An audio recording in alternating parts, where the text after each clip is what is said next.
တို့ဒီနေ့မှာတော့ဒါပကူကြောက်တဲ့စီမံတော်မှာတည်ရှိရဲဒါဒီကျုံတဲ့အောင်မင်းပြတဲ့ရင်စီတော်မြကြီးကိုရောက်ရှိနေရပဲဖြစ်ပါတယ်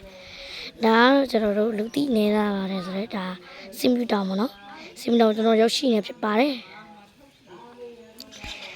ဖရားကြီးပေါ့နော်ဖရားရတော့တပ်ပေတော့တွေ့ရတယ်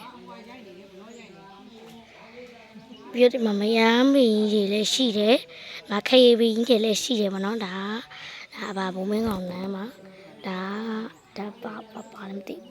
ဒါခဏလေးမပြရပေးရုပ်ပွားတော့မြကြီးဟိုးဘမှာအဲ့ဒီမှာပေါ့နော်ဒါဖရားကြီးအဖရားကြီးကိုပြမယ်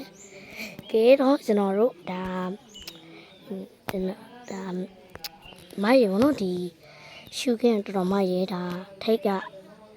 ပါတာဖရားရဲ့ထိတ်ပေါ့နော်စိန်ဖူးတော့ကြီးစိန်ဖူးတော့အိုး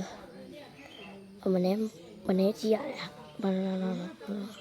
အမတိန်နဲ့တော်လေးကိုလှတယ်ဗျာတိန်ကြီးလှတယ်တိန်နဲ့ရမ်းလှတယ်ဒါကျွန်တော်တို့ဖရား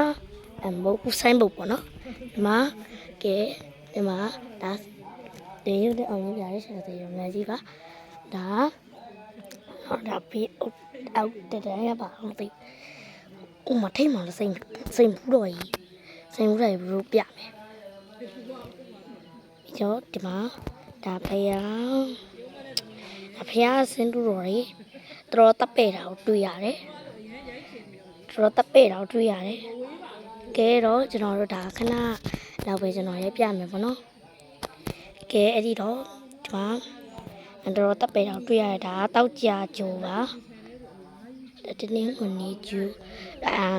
တော်တပ်ပဲ့တာတွေ့ရတယ်ဒီမှာစိန်ဘူးတော်ကြီးလည်းရှိရယ်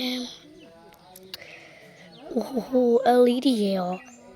LED ရောနောက်မှတိမ်ညိုလဲကျွန်တော်လှမ်းမြင်ရဗျဟိုအပင်းနေတက်ပင်နေလည်းရှိတော်ဒီမှာရှေ့ကအပင်ဒါကျွန်တော်ဒါခရီးပင်းဖြစ်ပါတယ်ဒါအဲ့ခရီးပွင့်ရှိပါတော့ခရီးပန်းနေရှိတယ်ခရီးပန်းနေကဲတော့ကျွန်တော်ဒီမှာကျွန်တော်အပိုင်းနှစ်ကြမှာပြန်တွေးကြရအောင်ခင်ဗျဒါကတော့ကျွန်တော်တို့ဒါတလောက်ပဲပြမယ်ပေါ့နော်ကဲတော့ညနေအပိုင်းနှစ်ကြမှာပြန်ဆုံး